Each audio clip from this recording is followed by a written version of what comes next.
ഉറച്ച തീരുമാനത്തോടെ എഴുന്നേൽക്കുക. തികഞ്ഞ സംതൃപ്തിയോടെ ഉറങ്ങുക. ഇന്ന് നിങ്ങളെ എന്താണോ ദുഃഖിപ്പിച്ചത് അത് നാളെ നിങ്ങളെ ശക്തനാക്കും. നാം എന്ത് തിരഞ്ഞെടുക്കുന്നുവോ അതിനനുസരിച്ച് ചിന്തിച്ച് പ്രവർത്തിച്ച് നാം തനിയെ സൃഷ്ടിക്കുന്നതാണ് നമ്മുടെ സ്വഭാവവും ശീലങ്ങളും. എത്ര തവണ പരാജയപ്പെട്ടാലും പിന്നെയും പിന്നെയും പരിശ്രമിക്കുന്നവനും മനസ്സിൽ പരാജയം സമ്മതിക്കാത്തവനുമാണ് യഥാർത്ഥ വിജയി. നമ്മുടെ സ്വന്തം കഴിവ് തിരിച്ചറിഞ്ഞ് അത് എല്ലാ കാര്യങ്ങളിലും ഉപയോഗിക്കണം. എല്ലാത്തിനും വിദഗ്ധരായി ആരും തന്നെയില്ല. നമ്മൾ എന്തെങ്കിലും ഒരു കാര്യത്തിലെങ്കിലും മിടുക്കരാണെന്നത് തീർച്ചയായ കാര്യമാണ്. മറ്റുള്ളവരുടെ പ്രശംസ മാത്രം ആഗ്രഹിച്ച് ഒന്നും ചെയ്യരുത്. നമുക്ക് പ്രശംസ ലഭിക്കുന്നത് പ്രചോദനം നൽകുന്ന കാര്യം തന്നെയാണ്. ആരും നമ്മളെ പ്രശംസിച്ചില്ല എങ്കിലും ഒരിക്കലും അതിൽ സങ്കടപ്പെടരുത്. മനസ്സിന് ശക്തിയില്ലാത്തവർ എല്ലാത്തിനോടും പ്രതികരിച്ചു കൊണ്ടിരിക്കും. എപ്പോഴും എല്ലാത്തിനോടും പ്രതികരിച്ചു കൊണ്ടിരുന്നാൽ ജീവിതം ദുരിതപൂർണമായി തീരും. അവർ ഇല്ലാതെ നിങ്ങൾ എത്ര സന്തോഷവാനാണെന്ന് കാണുമ്പോഴാണ് ആളുകൾ നിങ്ങളുമായുള്ള ബന്ധം നഷ്ടപ്പെടുത്തിയതിൽ വിഷമിക്കാൻ തുടങ്ങുന്നത്. ഒരിക്കലും മറ്റുള്ളവരുടെ വികാരങ്ങളെ കളിയാക്കരുത്. കാരണം നിങ്ങളതിൽ വിജയിച്ചേക്കാം, പക്ഷേ ആ വ്യക്തിയെ എന്നേക്കുമായി നിങ്ങൾക്ക് നഷ്ടപ്പെടും.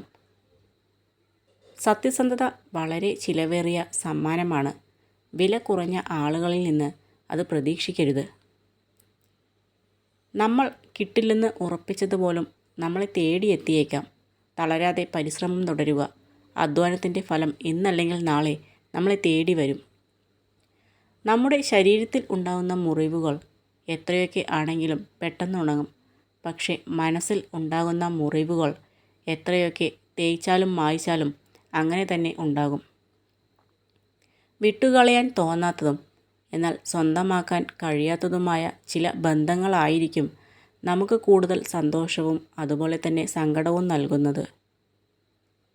സ്വയം അംഗീകരിക്കുക, സ്വയം ബഹുമാനിക്കുക, സ്വയം സ്നേഹിക്കുക. കാരണം നിങ്ങളെക്കാൾ നന്നായി നിങ്ങൾക്ക് വേണ്ടി നിലകൊള്ളാൻ ഇവിടെ മറ്റാരുമില്ല. ആരുടെയും സങ്കടങ്ങളെ തമാശയായി കാണരുത്. നമുക്കറിയില്ലല്ലോ അവർ എത്ര മോശമായ അവസ്ഥയിൽ ആയിരിക്കാമെന്നത്. നിശബ്ദതയും പുഞ്ചിരിയും രണ്ട് ശക്തമായ ഉപകരണങ്ങളാണ്. പ്രശ്നങ്ങൾ പരിഹരിക്കാൻ പുഞ്ചിരിയും പ്രശ്നങ്ങൾ ഒഴിവാക്കാൻ നിശബ്ദതയും. തെറ്റുകൾ പറ്റിയാൽ പഴിക്കാൻ ഒരുപാട് പേരുണ്ടാകും. എന്നാൽ അവരാരും തന്നെ അതിൽ നിന്നും കരകയറാനുള്ള ഊർജം നൽകില്ല. അത് നമ്മൾ തന്നെ കണ്ടെത്തുകയേ മാർഗമുള്ളൂ. ആലോചിച്ച് മാത്രം ജീവിതത്തിൽ ഓരോ ചുവടും മുന്നോട്ട് വയ്ക്കുക. സ്വന്തം തെറ്റുകൾ മറയ്ക്കാൻ മറ്റുള്ളവരുടെ കുറവുകൾ ഉയർത്തി കാണിക്കുന്നവർ എന്നും സ്വന്തം മനസാക്ഷിക്ക് മുന്നിൽ ചെറുതായിക്കൊണ്ടിരിക്കും. നിങ്ങൾ ഈ ലോകത്തിന് എന്താണോ കൊടുക്കുന്നത് അത്രമാത്രമേ ലോകവും നിങ്ങൾക്ക് തിരിച്ചു തരികയുള്ളൂ.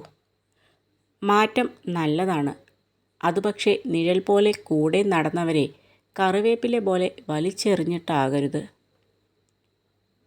കൂടെയുള്ളവരെ നമ്മൾ ആത്മാർത്ഥമായി സ്നേഹിക്കുമ്പോൾ അവർക്ക് അവരുടേതായ ഇഷ്ടങ്ങളുണ്ടെന്ന് മറന്നു പോകരുത്. അങ്ങനെ മറക്കുമ്പോൾ നിങ്ങളുടെ സ്നേഹം അവർക്ക് ഒരു ഭാരമായി മാറുന്നു. മനസാക്ഷിക്ക് നിരക്കാത്തതൊന്നും ചെയ്തിട്ടില്ല എന്ന ഉത്തമ ബോധ്യമുണ്ടെങ്കിൽ മറ്റുള്ളവരുടെ ശത്രുത ഗൗനിക്കേണ്ടതില്ല. എല്ലാവരെയും തൃപ്തിപ്പെടുത്തി ജീവിക്കാൻ ഇവിടെ ആർക്കും കഴിയില്ല. എന്തിനെയാണോ നമ്മൾ ഭയക്കുന്നത് അതിനെതിരെ തന്നെ നമ്മൾ പ്രവർത്തിച്ചു തുടങ്ങണം. കാരണം ചിന്തയിലൂടെയല്ല പ്രവൃത്തിയിലൂടെയാണ് ആത്മവിശ്വാസവും ധൈര്യവും വളർന്നു വരുന്നത്. ചിന്തിക്കാതെ സംസാരിക്കരുത്. മനസ്സിലാക്കാതെ വിധിക്കരുത്. സത്യം അറിയാതെ ഊഹിക്കരുത്. ഒരു പരിധി കഴിഞ്ഞാൽ ആരെയും പറഞ്ഞ് മനസ്സിലാക്കാനോ ഒന്നും പിടിച്ചു വാങ്ങാനോ നിൽക്കരുത്. അത് വിവേകശൂന്യമാണ്. എല്ലാം കാലം തെളിയിക്കുമെന്ന് ഉറച്ചു വിശ്വസിക്കുക. ജീവിതത്തിൽ വളരെ നേരത്തെ തന്നെ അബദ്ധങ്ങൾ പറ്റുന്ന ആളുകളാണ് കൂടുതൽ വിജയിക്കുന്നത്.